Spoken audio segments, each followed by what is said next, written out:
Kani kadega Batesi TV, bat pidang pet yaki kubor baman kasni, balwan rasha pi da ka orange nisan, lom so po niya fabricate shilong. No ilam Jingpyrshah Dr. Mukul sangma, ulapan pau ya ka Diaw, Halor ka Jingpyrshah jing Paidbah pan Thang ya ka med jang Dr. John L. Sailo Thang, haka jaka Thang beriu electric crematorium, kabadan ha jalu para shilong, haka jing Kren bigila patai kubor, haka katan riu terik uyayong arajar arpo. Ling bahaga video conferencing Dr. Mukul laong bagani berok kawanja kadai tang namar bakam sim dan setia kajing pen krek babiang wala sorkar kala tep syai ba kadai pen krek janai bha bani khon persya yakni ka khlam jingpang covid-19 kaban sawan yu kejat ha jela ha kanu no kopor ka bompoi perkhat ulo ongru man lagi snong bat ki kenhon balang ru kidon lagi jong ki jakatep bat ki jakat hang breu rek sorkar kala de bani kran lupa nak bentaban pen krek yakum kini gijingja dak babuat renti ru yaki kendon jong ka Disaster Management Act 2005 katkum ka jing ong jong ni noyalam kalyang persya ulai thu ru baka kentien quarantine kabawan nak kentien quarantino kabamot baki breu ki haban chong halayeng hadu sang pusngi om tang arteo. Now we are talking about mitigation. This is part of the mitigation. It's not a part of preparation. So when you're dealing with this kind of notified disaster, the first thing is that preparation. We are still in the stage of preparation. That is what we have seen yesterday. And even that is not yet completed. Because there has to be a laid down, the whole course of action that is required to be taken in the event of any positive case, in the event of any unfortunate loss of life due to COVID-19, and where and how, which is the identified area for cremation, which is the identified area for all those other things, and then therefore we have a robust system. We have a robust system. Every locality, every church has their own cemetery, identified, dedicated cemeteries. So this should have been a part of the preparation, not a part of mitigation. We are at this stage mitigating. We are supposed to be engrossed in mitigating, not at the stage of preparation. That is where I have been telling that, look, please use the whole access to the information that is available in the Disaster Management Act 2005, which itself is so exhaustive, because these are culmination of long drawn discussion involving experts, involving national, international experts, keeping in mind what has happened in the preceding centuries, not just years, not just decades. And in as far as dealing with the pandemic is concerned, there's a laid down. In fact, when I was a medical student, we read about so-called quarantine.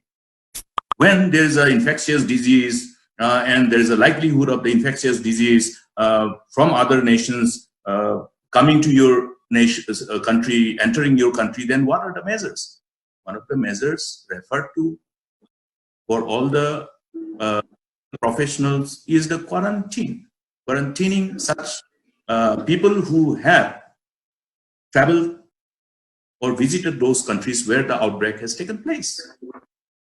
Therefore, now again, another thing, now the quarantine is also determined by the behavior of the disease and the total duration of the course of disease.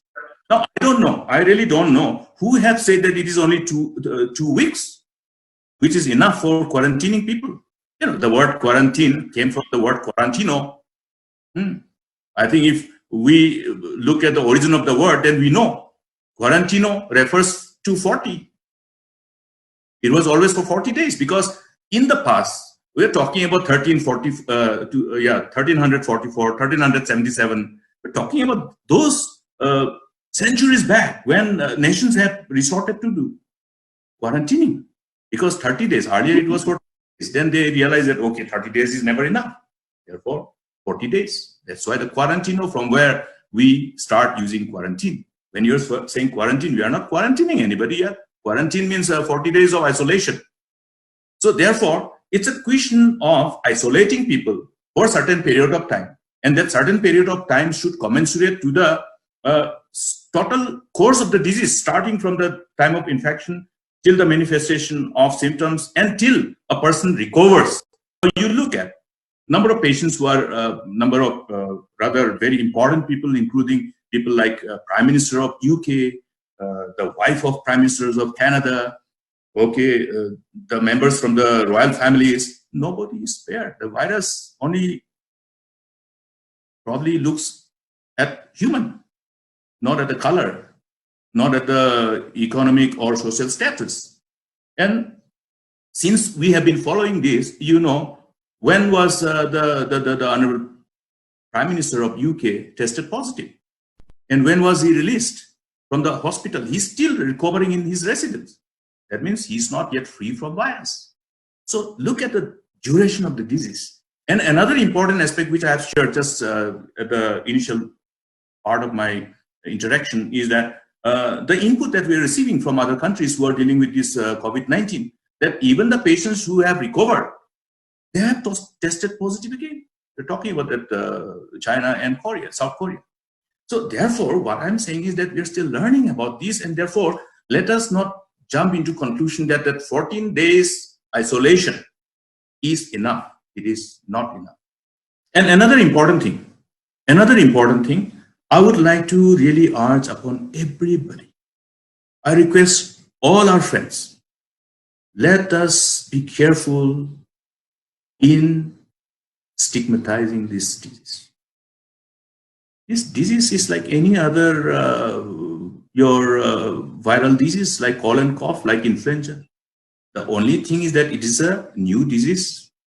It is a disease caused by a new virus, unknown virus. We are knowing the virus slowly. Therefore, we don't have the ready-made immune system to fight against the virus immediately the moment the virus infects. That's the only thing. But the moment a person is infected, the whole immune system will be activated. People will have the necessary antibody, will fight back. That's why you don't see as much death as what we are talking about. We're talking about how many people died because of tuberculosis. 1.5 million men. It's a huge. And how many people die every day? In India, the number of deaths due to vehicular accident is more than 400 per day. 400 per day into 365 days. Not even one day is free from any unfortunate news of death due to vehicular accident. Therefore, there is no need to panic, no need to overreact. But this panic and overreaction from the people is happening because we are not sharing proper information, the scientific information about COVID-19, and that is what is needed. Otherwise, what I see is that people who develop this symptom and who have reason to believe that he may be a COVID-19 infected person will not come forward. He will hide. If this is the way we behave, so we will actually lose the war. We will lose the war. Therefore, we have to, as I said, immediately look at course correction. We'll have to reach out to people, really talk to the people. Every district should be asked to have that robust system of talking to them, utilize all our civil society organizations, use all our different organizations which is already in place. The church can play a very, very important role. In fact, it was church who have ultimately been able to intervene and ensure that we are not in a very embarrassing situation. You know, what is the news being shared all across the nation? We have to be realistic and scientific. We cannot be guided by superstition because of lack of sharing of information. And this is precisely what is happening. Therefore, I would like that there's a system put in place, a robust system, where every district, every block level, there must be exhaustive engagement with people, sharing of information. Have some doctors, have some experts to do the work together with people. Because only if some laymen talk, then people may not be really willing to rely upon that kind of information if it is coming from anybody. But we have enough people. We should rope in our people, and we should also share the information that's available across the globe and continue to know more about the virus and thereby re-strategize whenever needed.